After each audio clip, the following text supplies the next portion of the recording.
আসসালামু আলাইকুম প্রিয় দেশবাসী, আপনারা সবাই কেমন আছেন? আশা করছি ভালো আছেন। যেহেতু ঈদ উল ফিতরের সময়, তাই ধরে নিচ্ছি ভালো আছেন। আলহামদুলিল্লাহ, আমরাও অনেক বেশি ভালো আছি। আজকে আমরা যাচ্ছি ভ্রমণে। যাত্রা উদ্দেশ্য বুলাগঞ্জ, সাদা পাথর, সিলেট। তাই আমাদের সাথে থাকুন, দেখতে থাকুন প্রকৃতির কি মায়াভরা চেহারা। এই মুহূর্তে আমরা আমাদের গাড়ির জন্য অপেক্ষা করছি এবং আমরা আরও অপেক্ষা করছি আমাদের সহপাঠীদের জন্য, যারা এখনও ঘর থেকে বের হয় নাই। ফাইনালি অনেকক্ষণ অপেক্ষা করার পর আমাদের গাড়িটি আমাদের মধ্যে উপস্থিত হয়েছে এবং আমাদের বাকি সহপাঠীরাও আমাদের মাঝে রয়েছে।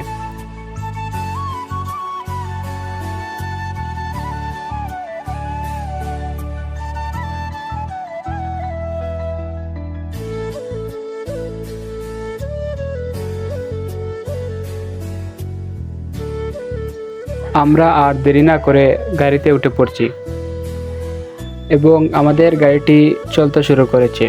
ইনশাল্লাহ আমাদের এই যাত্রাটি সফল হবে, এটাই আশা। যাত্রার শুরুতেই বলে নিচ্ছি, এ ধরনের ভিডিওয় আমরা নতুন, তাই আমাদের ভিডিওয় টুকিটাকি সমস্যা রয়েছে। আশা করছি তা ক্ষমার দৃষ্টিতে দেখবেন। প্রায় ৮০ থেকে ৯০ কিলোমিটারের এ যাত্রায় আমরা সবেমাত্র ব্রাহ্মণবাজার এসে পৌঁছালাম।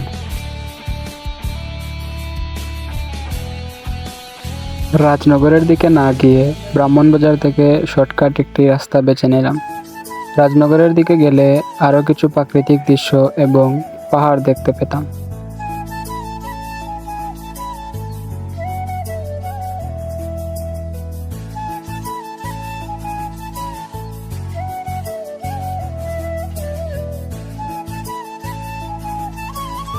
চারিদিকে সবুজে ঘেরা প্রকৃতির মধ্যে আমাদের গাড়িটি তার আপন গতিতে ছুটছে তার নিজস্ব গন্তব্যে।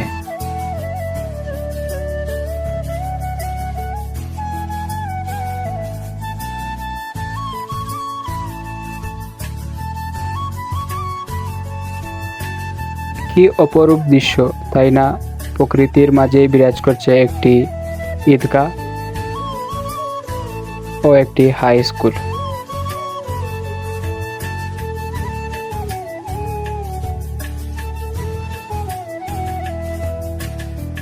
হালকা উঁচু পাহাড়ের বুকে সবুজেময় রং ও সবুজে ঘেরা প্রকৃতির মাঝে একটি রাস্তা, তারই পাশে একটি রেল লাইন, এজন্য প্রকৃতির মধ্যে মিশে যাওয়া।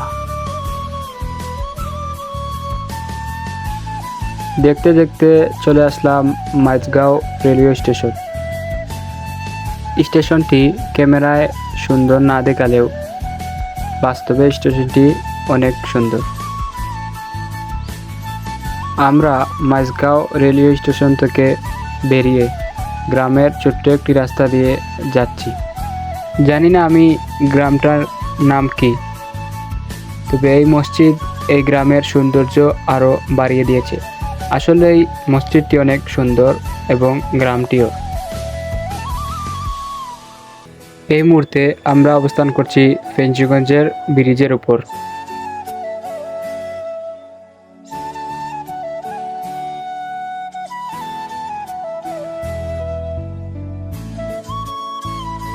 ফেঞ্চুগঞ্জ নামটা যতটা কঠিন, তার চেয়ে অধিক পরিমাণ সুন্দর এই ব্রিজটি, সাথে তো প্রকৃতিও আছে।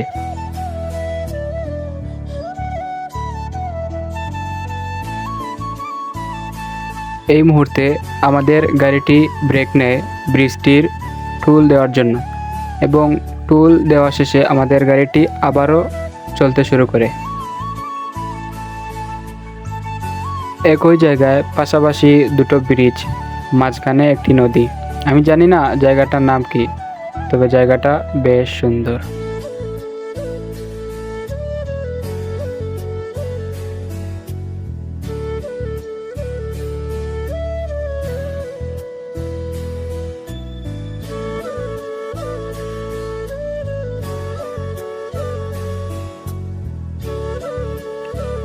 আমাদের গাড়িটি অনেকক্ষণ নিখুঁততার সাথে চলার কারণে আমরা অবশেষে এখন সিলেটে। আমি দুঃখিত, যদিও আমরা সিলেটি, তাই আমরা আগে থেকেই সিলেটে রয়েছি। আমি বলতে চাচ্ছিলাম আমরা সিলেট শহরে এসে পৌঁছেছি।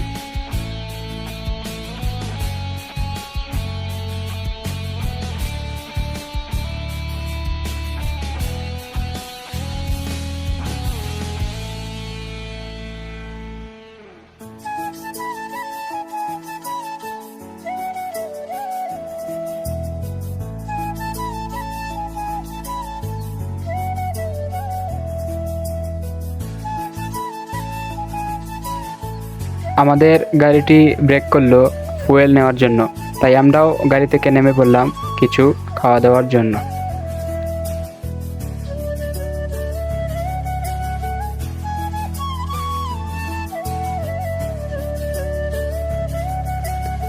আমরা গাড়ি থেকে নেমেছিলাম চাটা খাওয়ার জন্য। এখন সবাই মিলে সিদ্ধান্ত নিল যে সকালের নাস্তা করবে, তাই আমরা সবাই মিলে একটা রেস্টুরেন্টে চলে আসলাম সকালকের নাস্তাটা সেরে নেওয়ার জন্য।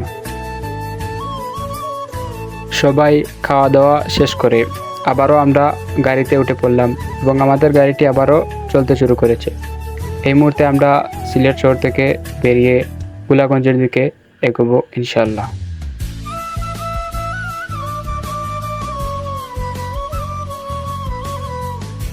সিলেট শহর থেকে বেরিয়ে এই মুহূর্তে আমরা অবস্থান করছি উসমানী আন্তর্জাতিক বিমানবন্দর এয়ারপোর্ট রোডে।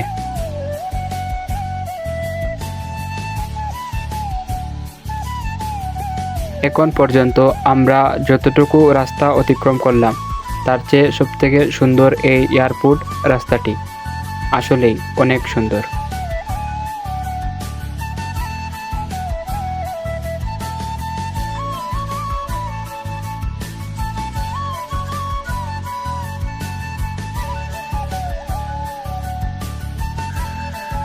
সময়ের সাথে সাথে আমাদের গাড়িটি পিছনে কত কিলোমিটারের রাস্তা ফেলে অবশেষে আমরা সিলেটের কোম্পানিগঞ্জে অবস্থান করলাম।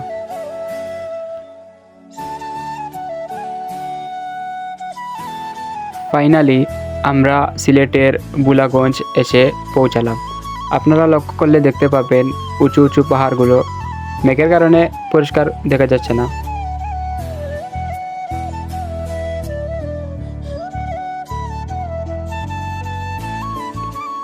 আমরা এই মুহূর্তে গাড়ি থেকে নেমে পড়েছি। আমাদের গাড়িটি পার্কিং এরিয়ায় রেখে আমরা সামনের দিকে এগোচ্ছি। যতই এগোচ্ছি ততই পাহাড়গুলো দেখতে পাচ্ছি, যা ক্যামেরায় পরিষ্কার আসছে না। নৌকাঘাটে আসতেই তারা আমাদেরকে স্বাগতম জানালো একটি সাইনবোর্ডের মাধ্যমে।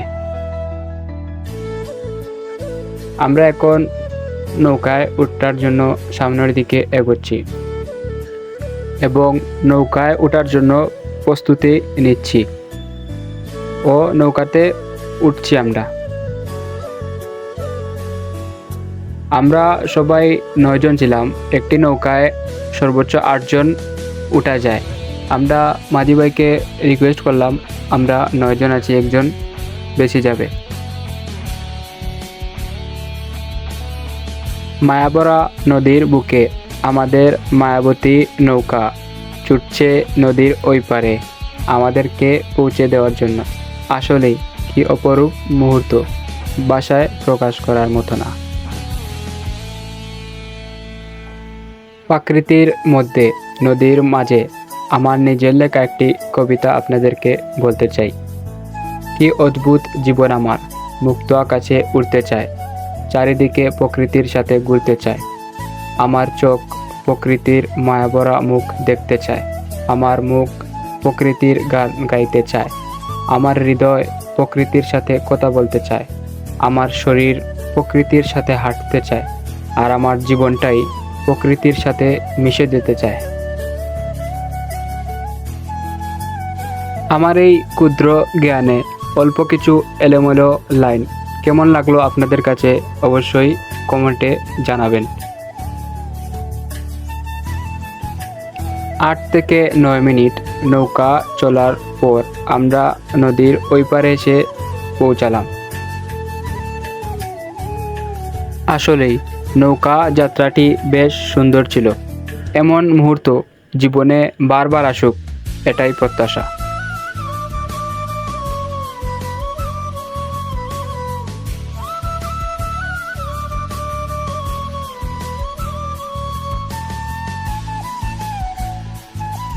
আমার বা আমাদের যতটুকু ধারণা, ভোলাগঞ্জ সাদা পাথর মানে পাথরের ঢেউ, পাথরের মেলা, পাথরের আনাগোনা।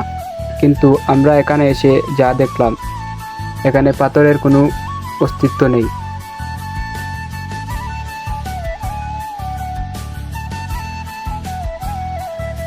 আমরা সামনের দিকে এগোচ্ছি, যদি কিছু পাথরের দেখা মিলে তাহলে পাথরের সাথে সাক্ষাৎটা সেরে নিব।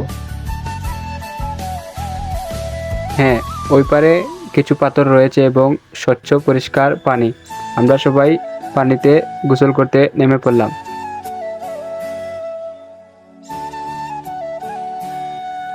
হ্যাঁ, আজকের ভিডিও এতটুকুই। আপনাদের কাছে ভিডিওটি কেমন লেগেছে অবশ্যই জানাবেন।